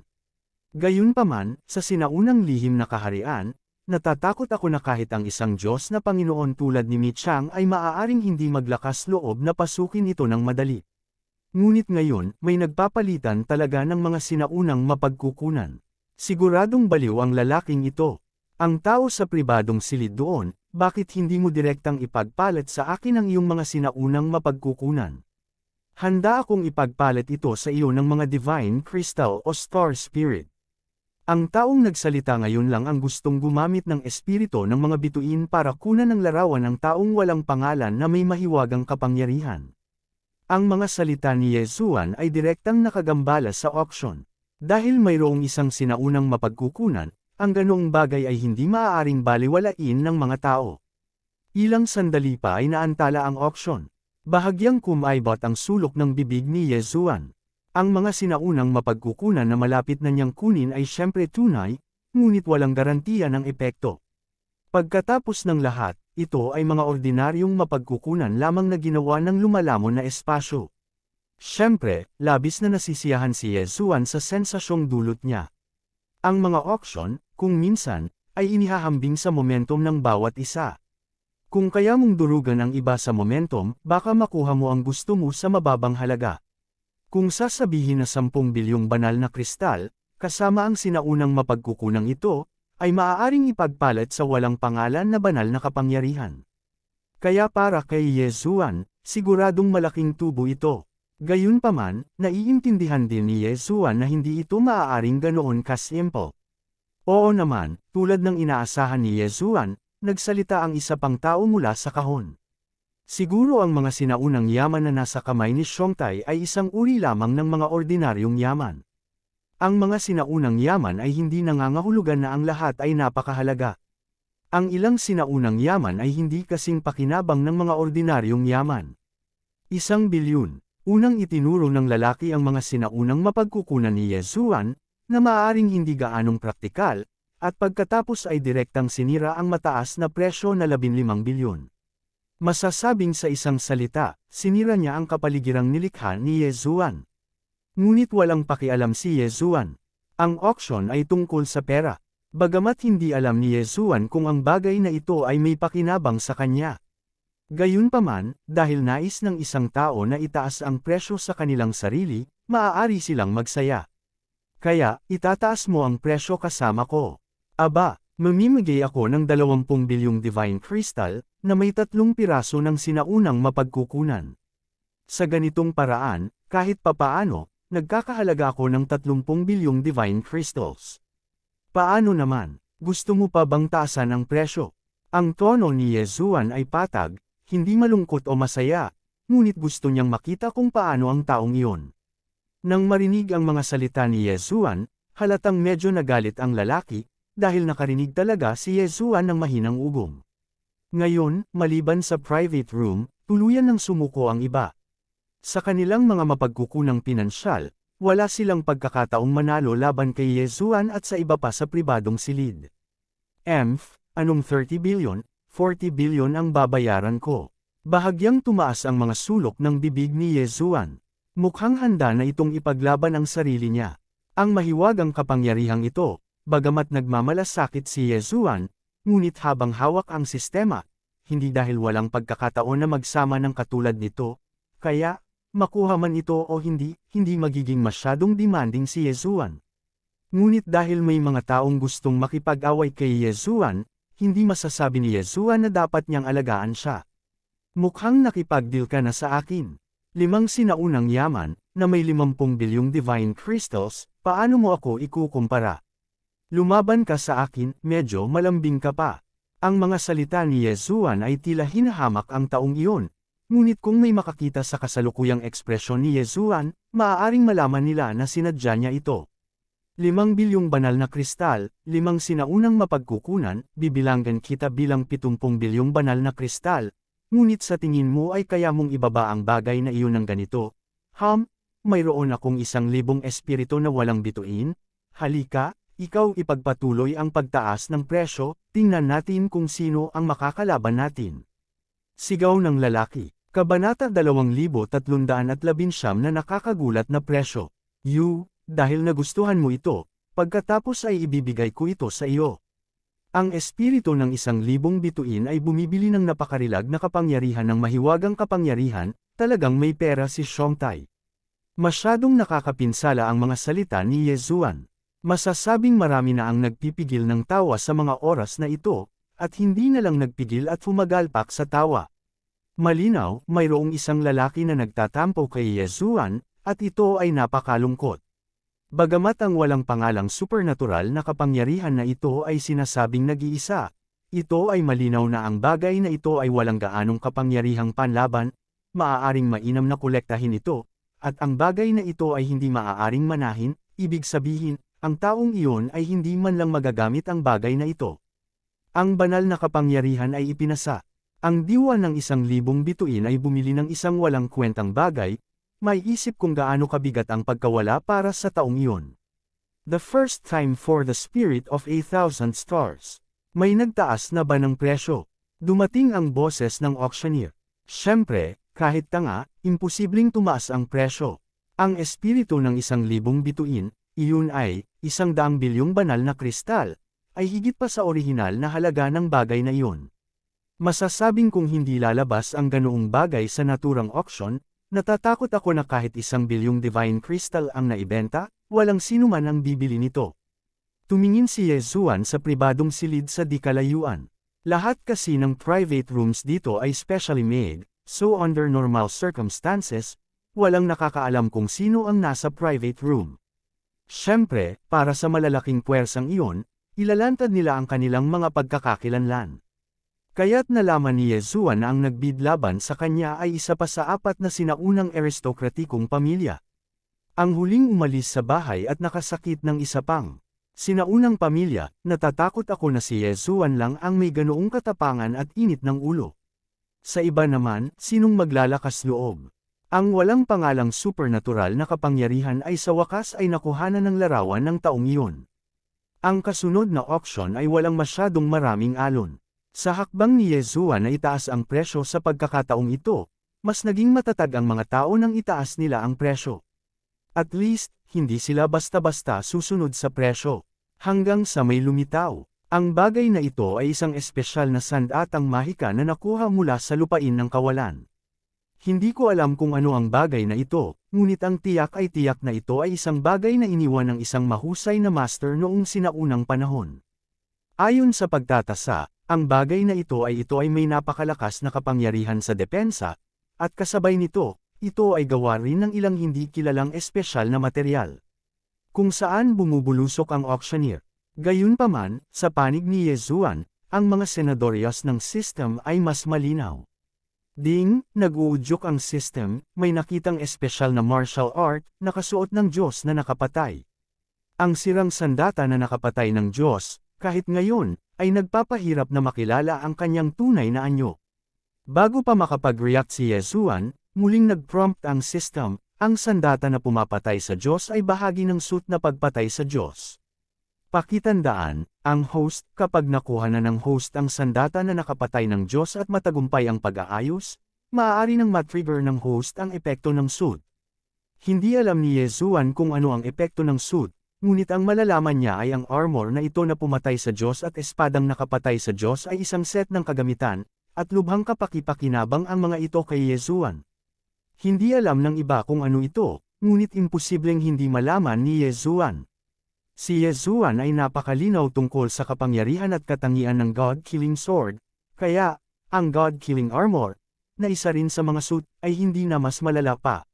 Suit, hindi ko inaasahan na nakatagpo talaga si Yezuan ng isang suit dito, at ito ay isang pamatay Diyos na suit. Sa pagkakataong ito, tila gusto ni Yezuan na makuha ito sa anumang halaga. Ang bagay na ito ay maaari lamang pag-aari ni Yezuan. Sa kamay lamang ni Yezuan, makakamit ang pinakamalaking halaga. 10 bilyon, 5 bilyon. Ang presyo ay patuloy na tumataas. Alam ng lahat na ito ay isang magandang bagay, at natural na walang susuko. Siyempre, dahil sira ang bagay na ito, hindi ko alam kung maaayos pa kaya medyo nagdadalawang isip pa ang lahat sa pagtataas ng presyo. Kapag umabot sa 100 bilyon, ang mga tao ay magtataas ng presyo ng konserbatibo. Sa bawat oras, ito ay 1.2 bilyon hanggang 1.2 bilyon lamang. Malinaw, ang mga aksyon ni Yezuan noong huling beses na linlangan ang mga tao ay talagang ikinagulat ng lahat. Gayunpaman, sa sandaling ito, nagsalita si Yezuan. 100 bilyong banal na kristal, 5 sinaunang mapagkukunan. Napakaraming divine crystals ba ni Yezuan? Hindi, syempre hindi niya ginawa, ngunit si Yezuan ay naglakas loob na tumawag ng ganoong presyo. Ang malaking bagay ay ilalabas niya ang lahat ng mga bagay na ginawa ng lumalamon na espasyo at isasangla ito. Kailangan niyang makuha ang bagay na ito, kaya desperado si Yezuan sa oras na ito. Siya na naman, ang mga mata ng hindi mabilang na mga tao ay nakatuon sa treasure chest ni Yezuan, at maraming tao ang nag-iisip kung dapat pa ba silang sumunod. Pagkatapos ng lahat, ang huling beses na nanloko si Yezuan sa mga tao ay hindi mababaw. Who knows, this time, hindi siya nanlaliko. 100 billion divine crystals plus 5 ancient resources, so let's say it's 120 billion. Bibigyan kita ng 130 billion. Gusto mo bang sundan ang kapatid doon? May nagbid muli. Malinaw, hindi ganoon kadaling pilitin ang lahat pabalik ng ganito. Ngunit saan niya nalaman, katatapos lang magsalita ng lalaki nang marinig niya muli ang boses ni Yezuan. 100 bilyong banal na kristal, kasama ang 20 sinaunang mapagkukunan at 100 espesyal na mapagkukunan. Boom! Kumukulo lahat. Anong gagawin ng lalaking ito? 20 sinaunang mapagkukunan, at 100 espesyal na mapagkukunan. Dapat mong malaman na ang mga mapagkukunan ay hindi sinaunang o sinaunang kapag sinabi mong sila ay sinaunang. Kung sasabihin mong espesyal sila. Ang lahat ng mga mapagkukunan ay may mga espesyal na pagtatasa. Kung matutugunan lamang nila ang pagtatasa, matutukoy ang kalidad. Talagang tinawag ni Yezuan ang presyo ng 100 bilyong divine crystal, 20 sinaunang mapagkukunan, at 100 espesyal na mapagkukunan. Ito ba ang ritmo ng paghahanda para sa kamatayan? Siyempre, sa pagkakataong ito, nag-alinlangan ang lahat. Mukhang sa huling pagkakataon, si Yezuan ay gumawa ng random na bid tulad nito, kaya niloloko ang isang tao na may hindi mabilang na mga divine crystal. Naglalaro ba si Yezuan sa pagkakataong ito, o nagpapanggap na naman siyang mystical? Kailangang mag-isip ang mga tao, at nakalkula rin nila na ang sirang baluti ay nagkakahalaga ng labis na pagsisikap. Ngunit ngayon, walang nakakaalam kung ano ang sandata ng pagpatay sa Diyos, kaya't sa wakas ay sumuko na sila. Okay, congratulations to this young man for winning this auction item. Kasunod ng mga salita ng auctioneer, mapait na ngumiti si Yezuan. Sa pagkakataong ito, malaki ang utang niya. Tila si Miyu lang ang naiisip ni Yezuan para sa tulong. Ang auction house na ito ay pag-aari ng Diyos na Panginoon, ibig sabihin, ito ay sa Miyu. Gusto ni Yezuan na bayaran ito ng dahan-dahan, kaya maaari lang siyang humingi ng tulong kay Miyu. Tanging kung si Miyu ang sumulong, maaari niyang gawin ang pagnanasa kay Yezuan. Sa mga sumunod na auction, wala sa mood si Yezuan na lumahok. Pagkatapos ng lahat, anuman ang mga item na lumitaw sa ibang pagkakataon, si Yezuan ay hindi kwalipikadong makipagkompetensya. Nasa negative equity na siya ngayon. Matapos mahanap ni Yezuan si Miyu at maikling sabihin ang kanyang kahilingan, pumunta si Miyu kay Mi Chang. Pagkatapos ng lahat, ang ganitong uri ng bagay, si Mi Chang lamang ang maaaring tumawag sa mga shot. Masyadong malaki ang utang ni Yezuan. Gayunpaman, ang hindi naisip ni Yezuan ay pumayag si Mi Chang, ngunit may mga karagdagang kondisyon. Kabanata 2320 Worth or Not. Ang kahilingan ni Mi Chang ay napakasimple, maaari niyang ipangako ang pagbabayad ni Yezuan ng sunod-sunod, ngunit ang saligan ay dapat lumahok si Yezuan sa arena ng Panginoong Diyos. Ang God Lord Arena ay isang maliit na bahagi ng Lord God Battlefield. Ang arena na ito ay para sa bawat pangunahing Diyos na magpadala ng kanilang sariling mga elite upang lumaban sa arena. Ang buhay at kamatayan ay mapagmataas, ngunit ito ay nauugnay sa mukha ng bawat domain ng Diyos, at magkakaroon ng matinding pagsusugal. Hindi alam ni Yezuan kung bakit siya hiniling ni Mi Chang na lumahok, ngunit alam ni Yezuan na hindi siya makakasali kung ayaw niya. Ayon sa mga patakaran ng auction, kung may paglabag sa kontrata pagkatapos ng auction, 20% ng quotation ang kailangang ibigay bilang kabayaran. Ang presyong pinalabas ni Yezuan, natatakot ako na posibleng kalkulahin siya bilang 200 bilyon. 20% ng 200 bilyon ay 40 bilyon. Ibig sabihin, kung gusto ni Yezuan na labagin ang kontrata, kailangan niyang bayaran ng 40 bilyong divine crystal. 40 bilyon ay katumbas na ng kabuuang halaga ni Yezuan. At ito ay sapat na para isama ang kabayaran sa pag-alis ng bahay. Sa makatuwid, si Yezuan ay walang mapagpipilian. Buti na lang at hindi pa nagsisimula ang Divine Lord Arena. Sa pangkalahatan, ang oras ng pagbubukas ng Divine Lord Arena ay kasabay ng pagbubukas ng Lord Divine Battlefield. O maaari itong mabuksan pagkatapos na pag-usapan ang ilang mga domain ng mga Diyos. Siyempre, magkakaroon ng pagkakaiba sa pagitan ng dalawa. Ang God Lord Arena sa Lord God Battlefield ay karaniwang isang buhay at kamatayang pakikibaka. Kung mabaigo ka, iisa lang ang resulta, at iyon ay kamatayan. At kung magkakasamang buksan ng maraming Diyos ang pangunahing arena ng Diyos, hindi naman ito mapanganib. Pagkatapos ng lahat, dahil handa itong buksan ang arena ng mga Diyos ng mapayapa, ipinaliwanag na hindi bababasa ang relasyon sa pagitan ng mga Diyos na ito. Matapos sumang-ayon si Yesuan sa mga kondisyon, nakuha niya ang sandata na nakapatay sa Diyos ayon sa gusto niya. Para sa bagay na ito, nagbayad si Yesuan ng napakalaking halaga, at masasabi pa nga na itinaya niya ang kanyang kamatayan sa labanan. Kung hindi matugunan ng bagay na ito ang mga pangangailangan ni Yesuan, malaki ang mawawala kay Yesuan. Sa oras na ito, tiningnan ni Yesuan ang bagay at sinimulang suriin ang mga ari-arian. System, ipakita sa akin ang mga katangian ng bagay na ito. Sabi ni Yesuan sa sistema. Ding, ang system ay nag-uudyok, ang pagsusuri ng data ng tinukoy na item ay isinasagawa, ang pagsusuri ay kumpleto na. Broken God-killing armor, isa sa God-killing suit, na may napakalakas na defensive capabilities, at kasabay nito, mayroon din itong ilang espesyal na mahiwagang kapangyarihan. Ito ay kasalukuyang 80% sira, kaya hindi ito magagamit, at hindi rin ito masusuri ang mga partikular na katangian nito. Walang magawang umiling si Yesuan. Matapos gumastos ng ganoon kalaking halaga, pinalitan niya ito ng isang bagay na hindi magagamit sa ngayon. Hindi ko alam kung worth it, isang piraso. Isipin ang kapangyarihan ng Excalibur, kung gayon, natatakot ako na kapag naayos na ang bagay na ito, hindi ito dapat maging napakasimple. Kaya naman, gamaan ang loob ni Yesuan. Ang kasalukuyang Yesuan ay maaaring ituring na pagod na pagod. Ang utang mo kay Mi Chang ay hindi isang bagay na hindi mo mababayaran kung hindi mo ito babayaran, dahil ayaw umutang si Yesuan sa pabor ni Mi Chang. Medyo nag-iingat si Yesuan sa matanda at kay Mi Chang. Sa makatuwid, pagkatapos umalis sa auction, nagpahinga lang si Yesuan ng ilang araw, at pagkatapos ay umalis kaagad. Ang usapin ng Lin Fengjing, ang usapin ng pangunahing arena ng Diyos, ang kinaroroonan ni Luoluo, at ang usapin ng pag-alis ng bahay, at iba pa, ay naging dahilan upang hindi makapagpahinga si Yesuan kahit na gusto niya. Marahil, ang pagpunta sa misteryosong lawa upang patayin ang banal na hayop ay isang uri ng pagpapahinga. System, ipadala mo ako sa mahiwagang lawa. Nag-utos si Yesuan sa sistema. Ang mga mystical beast ng misteryosong lawa ay napakalaki sa bilang, at ang kanilang mga antas ay napakataas din. Ito ay isang perpektong lugar para sa Yesuan upang mag-level up. Bukod dito, walang ibang tao dito maliban sa hayop, ngunit maaari nitong patahimikin si Yesuan. One-Zone Sword Attendant, hanapin ang target.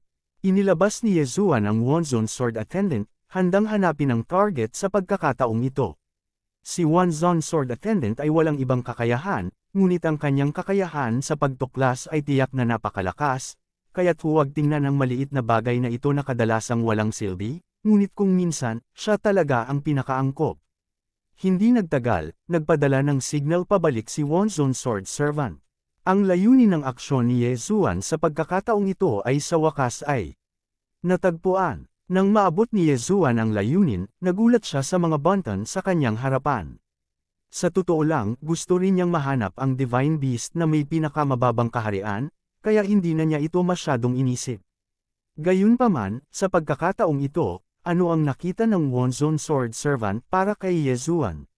Ding, ang sistema ay nag-uudyok, mangyaring bigyang pansin ng host, ang espesyal na banal na hayop na iniimbestigahan, ang masasamang ipoy-po na lumulunok ng daga. Daga, ding, ang sistema ay, ang Whirlwind Swallowing the Skyrat ay isang espesyal na banal na hayop, sa pangkalahatan ay aktibo sa mga grupo, na may pinakamababang antas ng True God Realm, at ang Rat King ay may mas mababang Divine Sovereign Realm Cultivation Base. Ano ba naman? Hindi, Shenzhen Sword Servant, sa pagkakataong ito nagdulot siya ng malaking problema para sa kanyang sarili. Ang mga kawan ng mga banal na hayop ay ang pinakamahirap na mga banal na hayop na harapin. Boom! Biglang gumalaw ang lupa, at isang figure ang tumalon. Hindi ba't ipoy-po na nilalamon ang langit na daga? Baka gusto lang ng lalaking ito na umakyat at magpahangin, ngunit bigla niyang nakita si Yesuan, at pumikit siya. At si Yesuan ay nakatingin din dito. Sa oras na ito, Ang distansya sa pagitan ng dalawang panig ay wala pang 100 metro, at ito ay talagang isang sitwasyon ng malalaking mata na nakatitig sa maliliit na mata.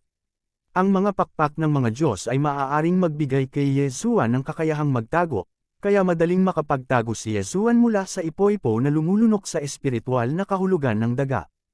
Gayunpaman, ang whirlwind swallowing rat na ito ay mayroon pang espesyal na kakayahan sa pagtatago, at matagumpay na nakatakas sa espiritual na pakiramdam ni Yesuan. Lahat ay may ganitong eksena. Biglang gumalaw si Yesuan, at mabilis na hinugot ang divine sword, at ito ay isang espada na tumakas. At ang ipo-ipo na lumulunok ng daga ay gumalaw din, ang maliit na lalaki ay unang sumigaw ng matalim, at pagkatapos ay ibinuka ang kanyang bibig patungo kay Yesuan.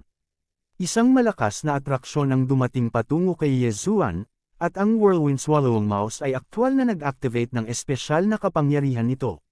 Sa pangalan pa lang, malalaman na ng isa sa mga espesyal na mahiwagang kapangyarihan ng batang ito ay isang lunok. Masasabing hindi masyadong malaki ang whirlwind swallowing mouse na ito, ngunit kapag na-activate na niya ang kanyang supernatural powers, maaari niyang lunukan kahit ang mga bagay na 10,000 beses na mas malaki kaysa sa kanya. Matapos magkita ang dalawang panig, naglunsad sila ng ganting atake saglit lang. Pagsira sa Diyos, 7 sinag ng liwanag ang sumugod patungo sa ipo-ipo na lumulunok ng daga. Sino ang nakakaalam, ang 7 ilaw ng espada ay talagang nilamon ng lalaking ito. Sobrang fierce. Natigilan si Yesuan. Ito ang unang pagkakataon na nalutas ang kanyang God-extinguishing slash, at nalutas ito sa anyo ng paglunok. Masasabing medyo nagulat si Yesuan. Gayunpaman, masaya ang sumunod na eksena. Sa pagitan, ang whirlwind swallowing mouse ay natigilan sandali, at pagkatapos ay gamulong sa lupa habang nakahawak sa kanyang tiyan. Gusto mo talagang lunukan ang pag-atake ng Divine Sword, sa pagkakataong ito, gawin mo mismo. Bahagyang kumaibot ang mga sulok ng bibig ni Yesuan. Sa ipo-ipo na lumulunok ng daga ay medyo disdain. Biglang, sa tabi ni Yesuan, isang tunog na parang pagsabog ang umalangaw-ngaw. Boom! Boom! Boom! Ang ipo-ipo na lumulunok ay biglang lumabas, at nang ito ay lumabas, mayroong 12 ng mga ito.